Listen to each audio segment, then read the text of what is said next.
So good morning guys. So karon mamana na punta no. May tag magrasyahan taron guys. Ato ta mamana sa Cambiso no. Dito sa gipamanaan na Tangigi atong niagi. May tag magrasyahan taron. So banimin niyo guys. Adto mi sa Cambison. Dapit siya tungod sa Ilongos no. So let's go.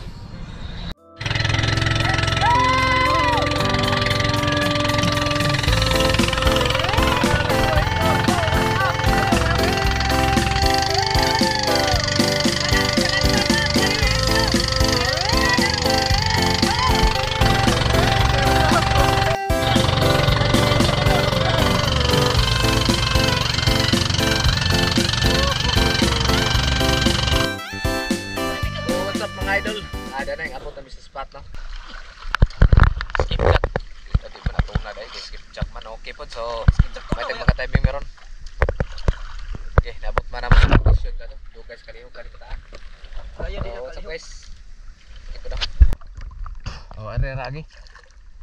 So bali dito guys ay ginagamit pa natin sa pamaman ay isang decoy.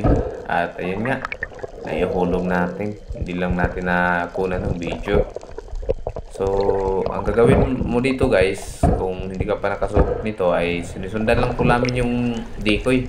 At yun nga, pinala tayo guys. At may lumapit sa atin isang king mackerel o tangigi. Ito talaga yung kadalasang lumalapit dito. At ayun, sapul. Maganda yung pagkatama natin guys. Dito talaga siya sa may dulo sarapin at ganda naman yung pagtira natin. Sintido talaga. Yung ginagamit namin guys sa tuwing kami ay namamana, gumagamit kami ng decoy.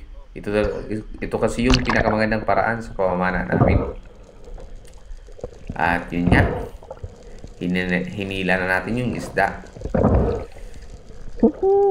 At buti na lang ay maganda yung pagkatama natin, maski pagtira natin ay papagdo kung sa Bisaya pa tawagon.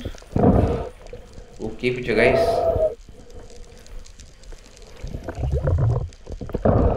Laging tuwa natin dito guys nang mahuli natin yung isda na ito dahil ito yung pinakaunang isda natin sa araw na ito.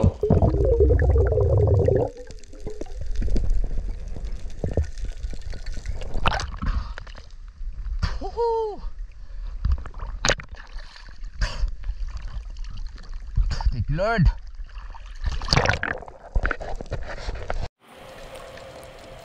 At dito naman guys ay nag-drop tayo sa isang batuhan dahil nakailang ikot na tayo sa decoy at wala nang lumalapit, kaya naisipan natin na mag-pre-fall na lang. Kaya ito naman yung sumalubong sa atin guys, king mackerel.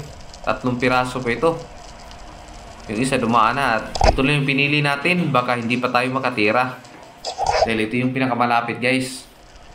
Sayang sana nung yung nauna dahil medyo malaki yun. May kalakihan kunti sana yun.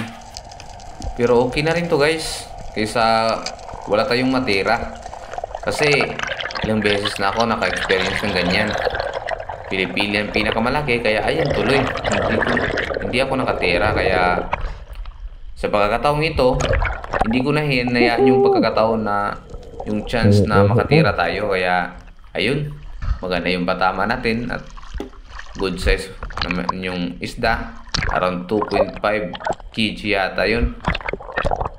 Okay na rin guys, at least kung hindi ba natin ibenta ay may pang ulam na tayo.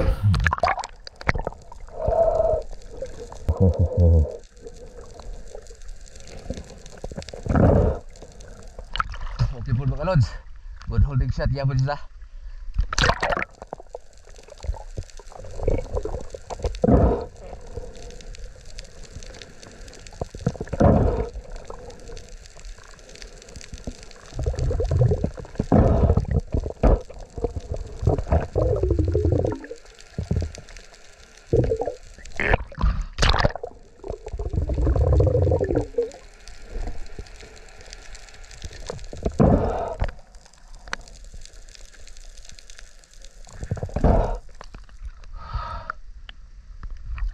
Cute one.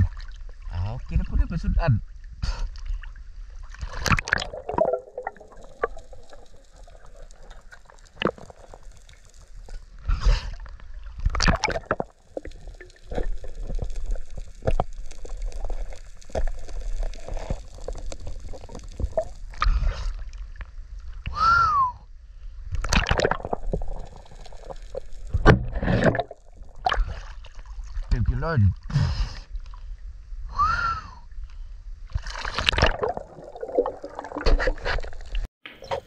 At dito naman guys ay lumipat po tayo ng spot. Bali ito ay sa lap na po ito. Hindi ko na nakuna ng video guys yung paglipat natin. Bali ito yung first drop natin sa spot na ito. Kaya medyo may kalabuan nga lang yung tubig. Pero pagtiisa na lang natin guys. Kasi isang tira lang naman to. At ayun. Malapit na tayo sa bato. At dito guys, habang papalapit na tayo sa bato, ay may napansin tayong mga maliit na trevally. Ayan, yellow spotted trevally. Buti na lang, hindi natin tinira kaagad. At sa unahan ay may good size. Ayun guys, hindi lang masyado makita dahil medyo may kalayuan tapos malabo pa yung tubig. At ayun, nasa slow mo naman at nakikita. Pero hindi gaanong makita guys dahil may kalabuan ngayong tubig at distansya natin natira yung isda. At maganda naman yung patama natin guys. Buti na lang at naabutan pa ng pana natin. Kahit may kalayuan yung pagtira natin. So may kalaliman nga pala yung spot na ito guys. Bali yung pinakabato nito ay nasa 20 meters. Kaya lang advantage natin dito ay hindi naman tayo palaging dumadapa sa bato, kundi free fall lang at dive bomb lang yung ginagawa natin na technique.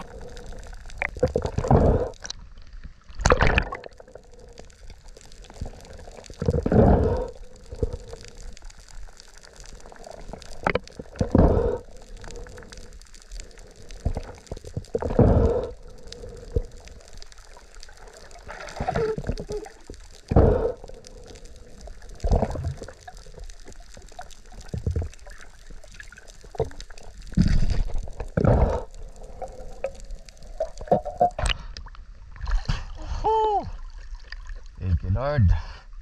Thank you, Lord, Yafur.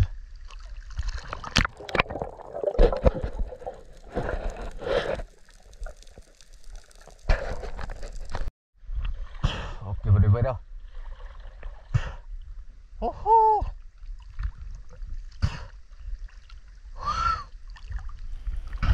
At ito nga pala yung pangatlong isda natin guys. At pagkatapos ng pamana natin ng sangsaminan ay umuwi na rin tayo kagad. Bali yung nahuli natin ay 2 tangigi at isang saminan o trevally. At si Cyril dyan naman ay may napana rin siyang isang tangigi guys.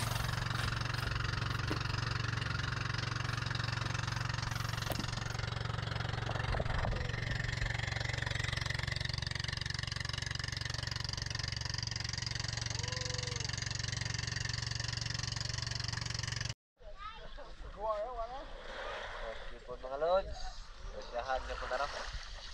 Kani kan Cyril nila. Kaning tulo may aho.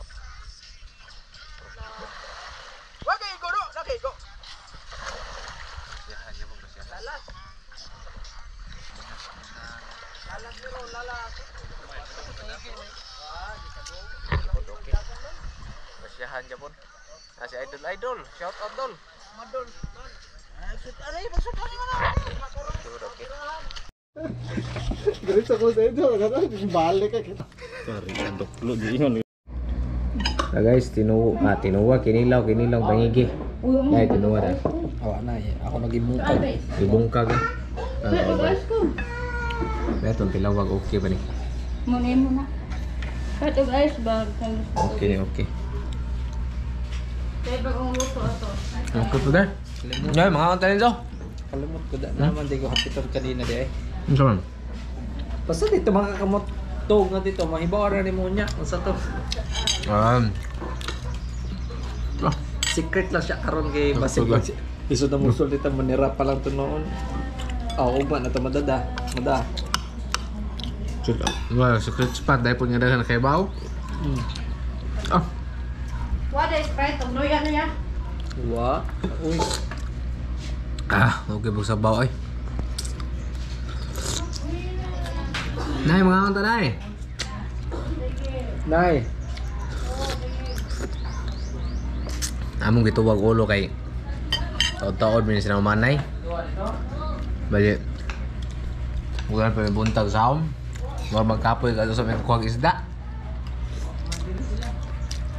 Do ya pud nila umukon.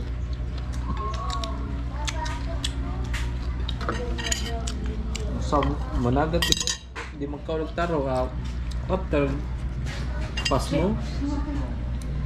Gusto nga pas mo, no?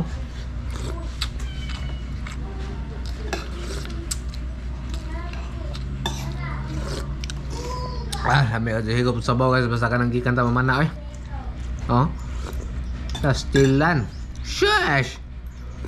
Mas lamig ang tangigi basta di ni mo huli. Maka-hits ra ka. Ay. Lamig mo tangigi basta maka-hits ra ka. So hanggang dito lang pala yung video natin guys, at salamat nga pala sa inyong walang sawang panonood.